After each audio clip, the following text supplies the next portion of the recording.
All right, welcome in. What's the spread? Another episode, another week of talking college football. Miles Markowitz here, Mr. Brad Thomas. All right. I mean, hey, we did our we've done our too early top 25. We did our top 10 non-conference games to look forward to in 2021. So it only makes sense to go right into our top 10 conference games that we're looking forward to. Very tough. So many to choose from. So many conferences. Like, I felt at some point when I was making this list, who was getting left out? Like, because I felt like I was going to have to leave out some conferences. And there's plenty to leave out. Yeah. You know, honestly, when you're looking into college football, especially these days, you know, we all know that it comes down to the Power 5 conferences, but we also know that it comes down to a select few Power 5 conferences. Yes. And not to mention, you're an SEC guy. I'm a Big Ten guy. I'm sure that went into it.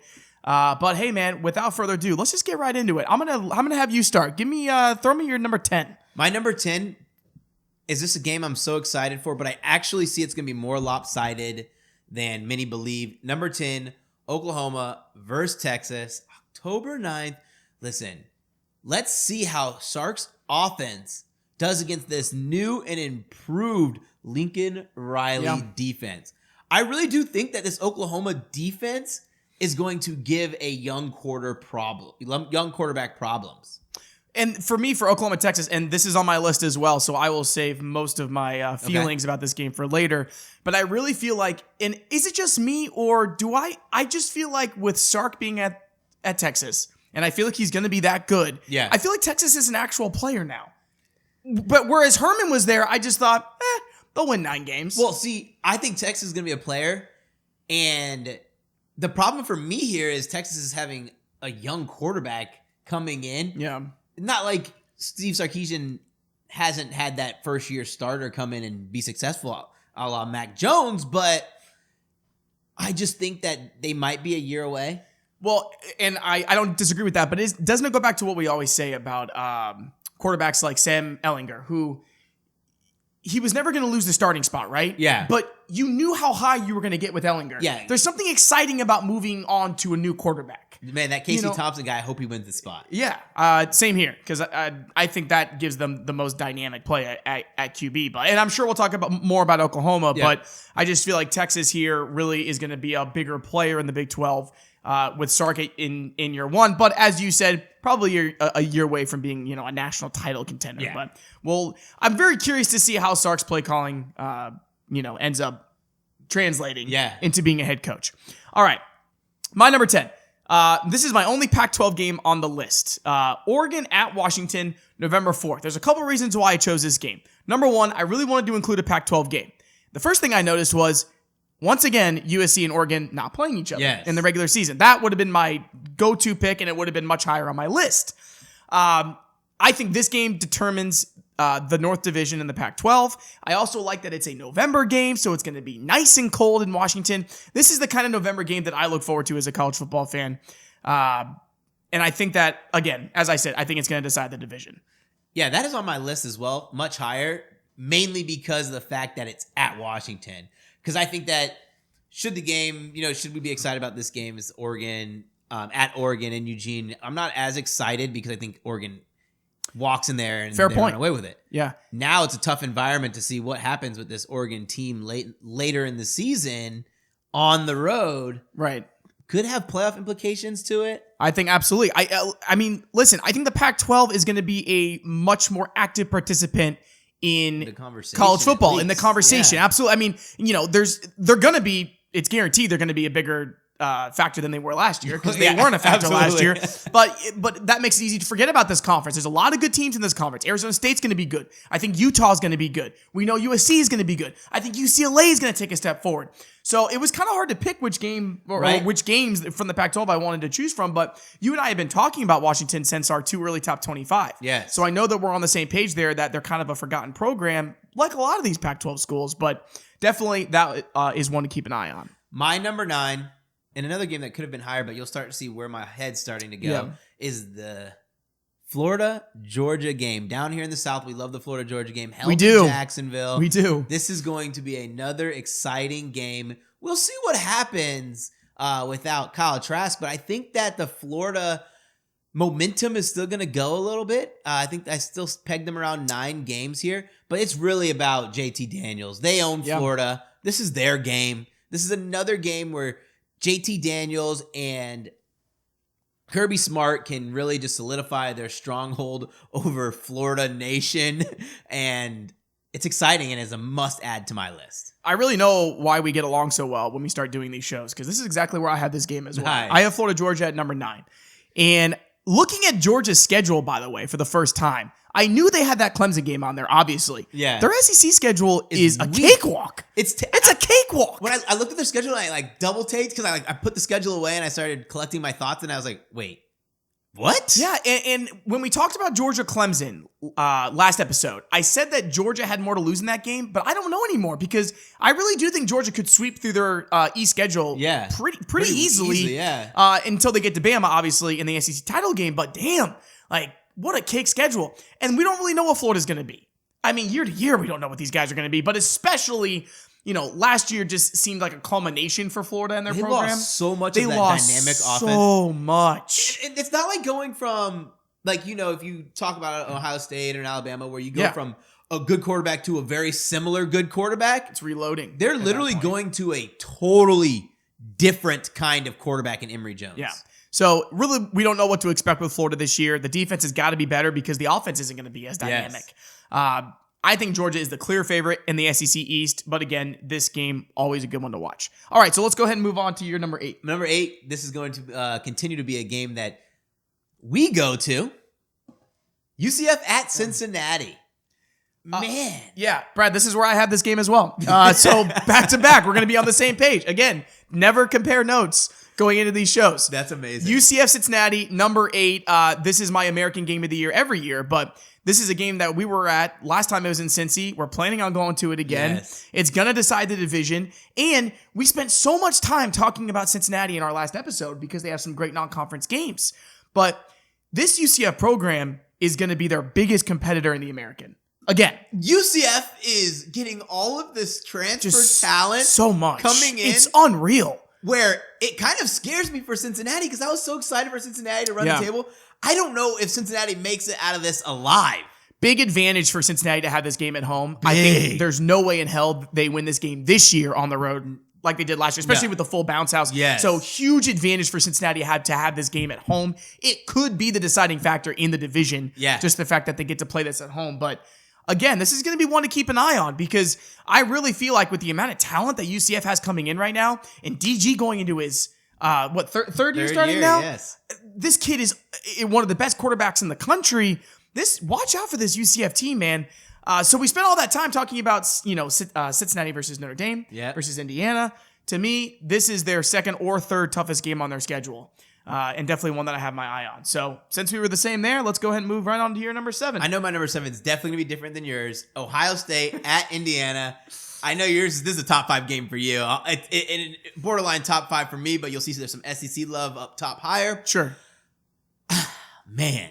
This is a big one. The game that we were given last year? Yeah. Unreal. I mean, that was a classic. Man. I mean, the fact that Ohio State had it in the bag, Indiana never stopped fighting, almost came all the way back from, I think it was a 28-point deficit at one point. But here's the thing, and this is another thing I feel like we've been talking a lot about, is where is Indiana really? Yes. Where is this program really? And we're going to see that again because they're in the Big Ten East. They play these games every year. But you get Ohio State at home. It's starting to look like, we're starting to see in baseball, these full stadiums. It's starting to look like we're going to get an actual college football season. That's what's so exciting. Here. So we got a full crowd for Indiana. I know they're going to want to push to make it a night game. It's probably going to be one of the biggest home games in school history. Oh my God. It's going to be fantastic. For Indiana. Yeah, and when is that? October 23rd. All right. So I think they play Cincinnati before that. We'll see what happens. But again, I think this Indiana program is here to stay for now. I think especially with Penix coming back, if he can stay healthy, they have such a good coach in Tom Allen. I really want this to at be the helm. And I hate the revenge tour phrase, but I really want this to be like a Penix revenge tour because this is the second time he's been sidelined with an injury. Yeah. I want him to be one of those stories of the guy who just came out, got that extra year, lit it up, and just put his name on the map. He went from a guy who was maybe a borderline second or third round quarterback draft pick to they start flirting with late first round. Even if he doesn't go there, I hope that he has that kind of season. Yeah, me too. Rooting for the guy to stay healthy because he's so talented and he's so good when he's in the game. And for the Big Ten East, for me, it's Ohio State, Indiana, and don't forget about Penn State. Like those are my three in the Big Ten East this year. So Indiana also playing Penn State at Penn State, which is a revenge game for the Nittany Lions. I had my eye on that one as well. All right. Number 7, this is where I have Iowa State and Oklahoma. Much later in the year than I thought. November 20th. Yes. Iowa State and Oklahoma, which is interesting to me that the Big 12 would schedule it like that because these two seem to be the favorites to play again in the Big 12 title game. It's going to be one of those back-to-back kind of things. They play each other. Really? And then you wait a week or two. Like and play 2 each weeks, other again. Yeah. right? So, and I'm not saying that's what I'm predicting, but they are the favorites in the conference going into this year. So, really strange to me. I think there's, well, I already said this in the last episode. I think Iowa State loses to Oklahoma twice, but especially with this game being in Norman and then being a neutral site game. Like, how unfair is that? Like, that's tough. It's hard enough to beat Oklahoma once. Right. Now you have to try to beat them twice, and neither you get to play at home. Exactly. Come on. And it's on the road, and then it's where you couldn't beat them last time. It's where no one has beat Oklahoma in Dallas in that neutral site for Big 12 championships. So tough sledding for Iowa State, but, you know, that's got to be circled as the Big 12 game of the year at this point. All right. Number six. I have Iowa State, Oklahoma, and I realized I have this game twice. I must have been so excited. My man. Wait, so where else do you have them? Number 2. Number 2! Because what I did was I started my list how excited I was. All right, let me just give you a reason why they're number 2. I want to hear why it's that high. That's interesting. Go ahead. The floor is yours. This game, regardless of how the season goes for Iowa State, is going to be exciting because Iowa State is either going to be Cinderella trying to show up to the ball, or they're going to try to be the Wicked Witch to spoil those playoff chances for Oklahoma. Yeah. Regardless of if they're a 2-loss team coming into this or undefeated, the implications that are weighing on this game will affect Oklahoma's playoff chances. And that alone makes it feel like a playoff game before the playoffs. Yeah, I would say I would 100% agree with that. I mean, listen, with these two clashing here, it's also, so for Oklahoma, right, we know they're going to be in a playoff position. I think they're going to be undefeated by this point. I just think Oklahoma's just going to have so much firepower this year, coming back with a vengeance. And Iowa State, you know, keeping Matt Campbell, it's kind of one of those games where you stayed at Iowa State. Do you still have something? I mean, you stay at Iowa State. You stay at Iowa State. You have to prove it, right? Like you got to prove that you got something. Just be the guy who's just going to be have the statue outside with no accomplishment. Iowa State cannot afford to have any early season slip-ups. They've got to come into this game at least with only one loss. But either way, as you said, it has huge implications because of the way how tough Iowa State has played Oklahoma in years past. So definitely going to be a deciding factor. And as I said, very surprised that it was scheduled so late in the season. We could see a back-to-back there. One thing I was kind of excited about this matchup too was the lack of love Breece Hall's been getting. Yeah. And I went through and I dug into the numbers a little bit, and he's still averaging like 5.1 yards per touch. Because what it was, I was like, he destroyed the yardage, all-purpose yards. Was he just like not getting a lot of yards per touch? And 5.1 yards per touch is phenomenal. Oh, it's fantastic. How is he not getting the love that he deserves? I think this is going to be another banner year for him because when you have guys like Breece Hall who have that kind of talent and that kind of explosiveness, when they're getting no love by the press, what do? Prove it. They just try to prove it to you. And I'm excited for this team. I really hope they succeed. We'll see what happens. Man, we got Brock check down Purdy there. So, and speaking of that, all it takes, I feel like, is for Purdy just to have a little bit of a downfield game. Yeah. Because then that opens up Breece Hall even more, who I think is one of the best pass catching backs in the country.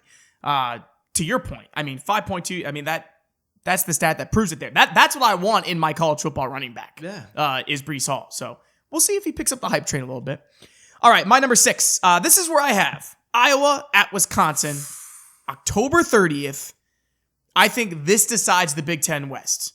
I had Northwestern in my two early top 25, pretty much out of respect. But I think Iowa and Wisconsin are the two best teams in the Big Ten West, and I think this game decides it. And this is a classic, late October, early November, freezing cold game in Camp Randall. These are the games I live for, guys. These are the games that, as a Big Ten fan, as a college football fan, that I look forward to. What do you think of Iowa, Wisconsin? The best part and the worst part about doing these kind of lists, we'll go with the best part, is that I get to hear games that didn't even cross my mind. Yeah. Like, this game didn't even cross my mind. It's easy to miss if you're not a diehard Big Ten guy. But it's one of those. Worst part is now I feel like a fool because that game should easily make my list.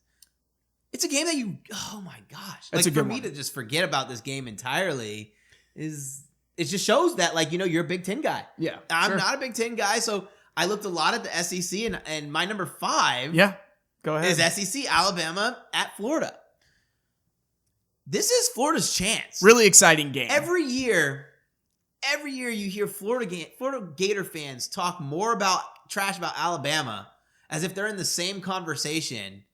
Last time Alabama played Florida, what happened?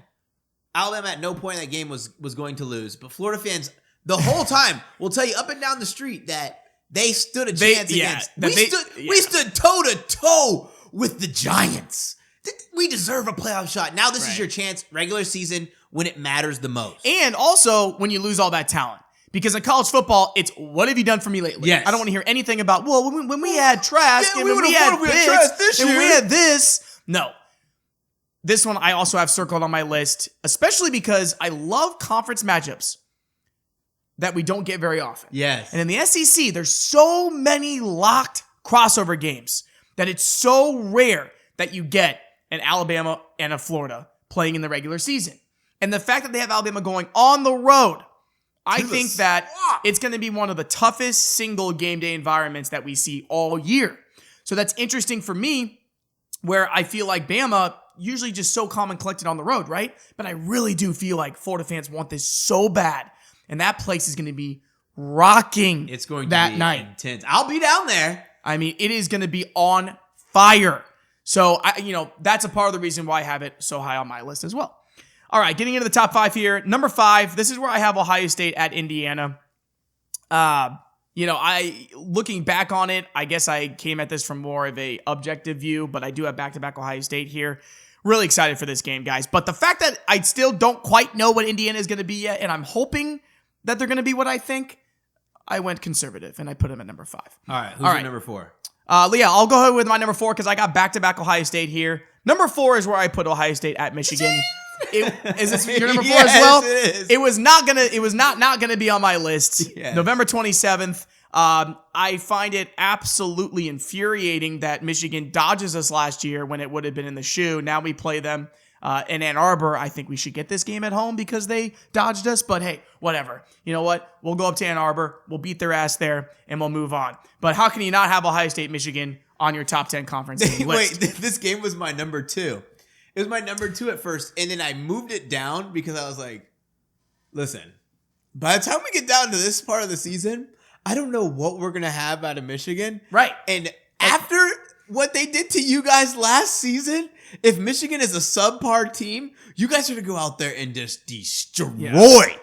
This is going to be no mercy Ryan Day for for Ohio State, Michigan. Ohio State's going to let out some fuel, and it's just an exciting game every year. I like seeing the little red X's everywhere. So, all right, go ahead and give me your number 3. My number 3, top Oregon. 3. Where's Washington? Nice. So this is really high for you. Really high for me. Explain to me. Really high for me because of the fact that Oregon's traveling. Right. I think that this is another game where it's a must win for Oregon if they want to really establish themselves in the Pac-12 as the alpha, especially with no USC on their calendar. Yeah. Because I think USC is going to do a very good job. And I'm going to throw in an honorable mention because this should have been on my list. If we'd have done like a top 15, I probably would have added it. USC, UCLA. I think that out of these 2 games, USC, UCLA, Oregon, Washington, one of them is going to be uber important to the title race. I had USC and UCLA, flirting with my top 15. They were honorable mention because, again, but it also depends for me on can UCLA take the next step that I think they're going to take? I think they are too. But I have to agree with that one, is that I think that one could end up being really important. But again, keep your eye on the Pac-12. And I like that you're giving them a little bit of respect here at number 3. All right, my number 3, which I think is your number 1, but I don't know. I could stand corrected. Alabama at Texas A&M, October 9th. This was almost my number 1 game, and you'll see why I could flip-flop number 1 and 3. But man, after the preseason hype and the heat that we're getting between Jimbo and Saban, whoa. I mean, this just got real intense. Jimbo knows what he's doing. This just got real intense. Everyone's worried about saying Jimbo's trying to play mind games. He's not playing mind games with Saban. No. He's playing mind games with those ticket prices. Oh, yeah. He knows that it's already going to be a sellout. Now let's add a little more notoriety. Let's add a little more headline. He knows what he's doing. Jimbo wants that booster money. I was talking about Florida. I mean, my God, this Texas A&M game day environment this year, where A&M really feels like they could take that next step. They're coming off a 9-1 season. Their only loss was to Bama. Whoo! I'll tell you, I don't remember Bama having 2 tougher conference road games in the same season in a long time. Having to go at A&M and then at Florida, that is no joke. So I'm excited to see Bama. I mean, they're really going to be tested here in the SEC. The kind of schedule Bama has this year is they can lose 1 game and still easily be in the playoffs. Absolutely. I mean, there's no doubt, and you can't argue with that. And then not to mention a stacked SEC West, but then adding the at Florida game, where usually their East schedule, they always play Tennessee, and then it's usually a Missouri or whatever. Yeah. But now it's the real deal. But Bama, Texas A&M, I was looking at that, and man, with all the preseason hype we got going on, that's going to be really exciting. And again, we've talked a lot about A&M's program and Jimbo Fisher. You got to start winning these games. You have to. And I'm getting chills just talking about it, because you can't just rely on a 9-1 record losing to Alabama every year. Jimbo was sent there and brought there to win national championships. And you got to beat Alabama if you're going to get there. All right. That was my number 3. I know what your number 2 is. So Iowa State, Oklahoma. 2? My number 2 is the Red River rivalry. Oklahoma and Texas. Oh, so amazing. And there's a lot of reasons why I have it at number... Well, there's really one main reason that I had at number 2. As I was making this list, and bear with me for a second. You checked it twice? Checked it twice. October 9th. It's always in that spot. It's always in that early October spot. All right? Oklahoma, Texas, to me, when I'm watching that game, is when I really start to feel the college football season sink into my bones. Like Oklahoma, Texas, it's never not an amazing football game. It's one of the best rivalries in sports. I think that it's lost a little bit of luster over the years because Texas just hasn't been on top. Up, yeah. But even having said that, they've won this game. Yeah. And they compete in this game. Oklahoma, Texas, to me, is college football. It's like college football season is getting into gear. Conference play is beginning. Early October. We're still in that sweet spot where we still have so much to look forward to, but we have enough behind us to really get a feel for where the season is going. Yep. And that's what this game is to me. And it helps that, as I said, it's always a great game. But now you add in the fact that it's Sark's first year. Oklahoma's got so much hype. There's just so many storylines here to this game that happen every year. But again, just Sark at Texas, I think is going to be a storyline that's really going to take shape. And it's something where I feel like he has to have a good season. Well, I've already on Twitter, I've already put out a Texas National Championship future bet and a Casey Thompson Heisman future bet. So you already know how I feel about Sark. And it's not because of what Texas has to offer. It's just because Sark is that good of a coach. They had the bones. Yes. They already had the bones of the team. Herman built a good program. He just wasn't the coach to bring them to that next level. And I think that Steve Sarkisian is a guy who was able to really find his footing as a coach at Alabama. And that's what Alabama allows you to do. And I think that he could be the best play caller in the game today. And you could have the 2 best play callers in the game today, Oklahoma and Texas. Because I think that Lincoln Riley is one of the best offensive minds in the game. But Sark's play calling is unreal. And I think that it's that kind of schematic thinking that can take a program like Texas to the next level, but you got to put it on the field. It's got to be put into play. And man, I cannot believe we're going to get a real college football season with all these storylines and all these games. It's getting me so hyped. What's your number one? My number one is Alabama at Texas A&M. If I were to look at the Alabama schedule and I were to pick one game where I would be terrified of, this is the game. I don't think that we're going to lose. Like I don't think that we're going to lose. This Alabama defense is probably the best defense we've had since 2009, which gives you a little bit of cushion for when you have a future superstar quarterback starting. Good news for us is Texas A&M is going to have to find a new offensive identity. Yeah. Now, if we were going into this game against Johnny Manziel, we would lose because however good our defense is, we don't know if we could keep up offensively. We don't know if we want to put the gas pedal to the metal with this first year starter. But for me, it's just goosebumps, chills, just thinking about this game. Bama, Texas A&M, to me, every single year is, can A&M compete this year? Can they do it this year? Can they do it this year? And I find them being out of the game by the second quarter. Yep.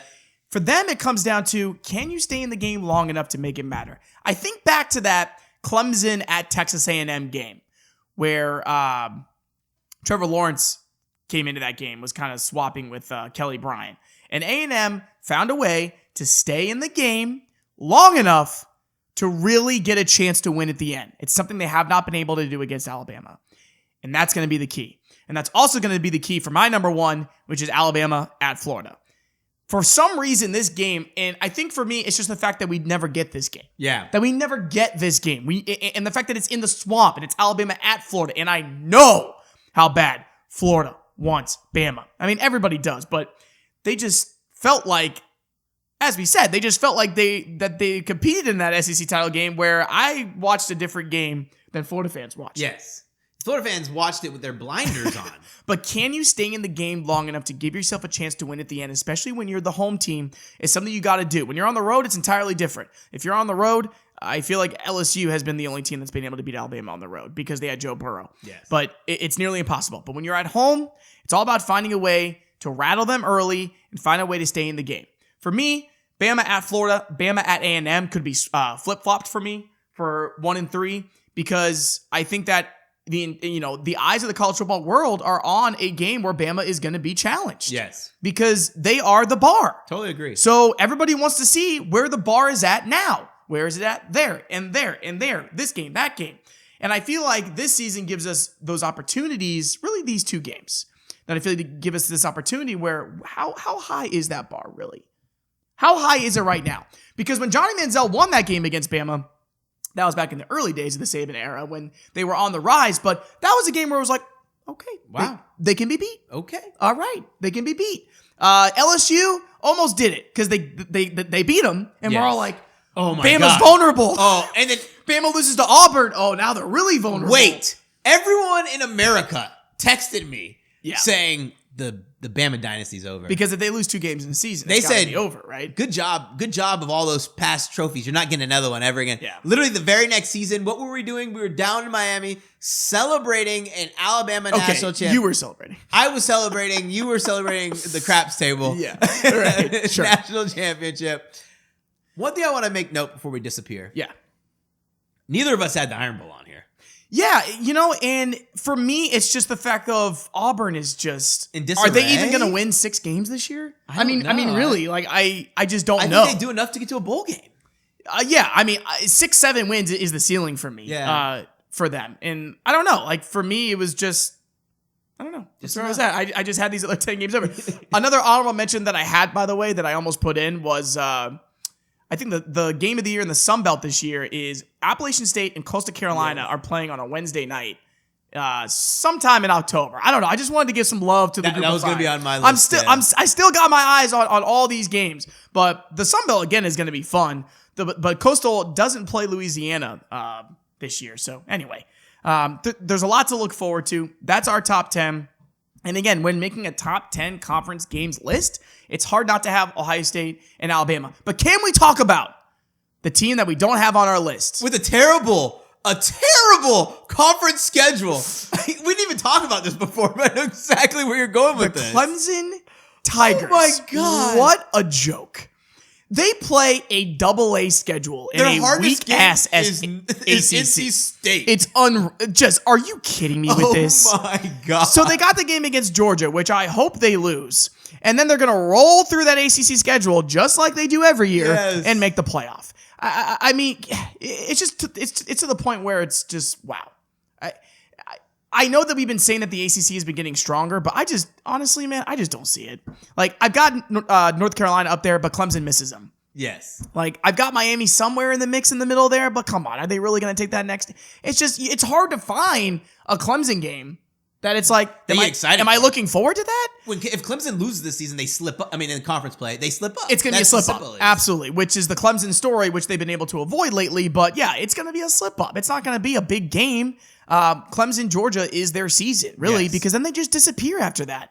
And I think that makes it all the more likely that they do slip up. But anyway, I can keep going on and on. But man, no ACC games, because there's no ACC game that I got my eye on. I did watch the North Carolina State spring game. They looked very promising, but not promising enough for me to think they're going to give Clemson a scare. And there's been a lot of hype around it. NC State, that's fine. 8-9 win season, but man. No, we're not here to talk about 8-win teams. Right. So, good list, man. That was a lot of fun. Guys, thank you so much for listening to What's the Spread. Start commenting, rating, subscribe. Find us on Twitter. That's _. And be sure to download the podcast. Have a great rest of the week.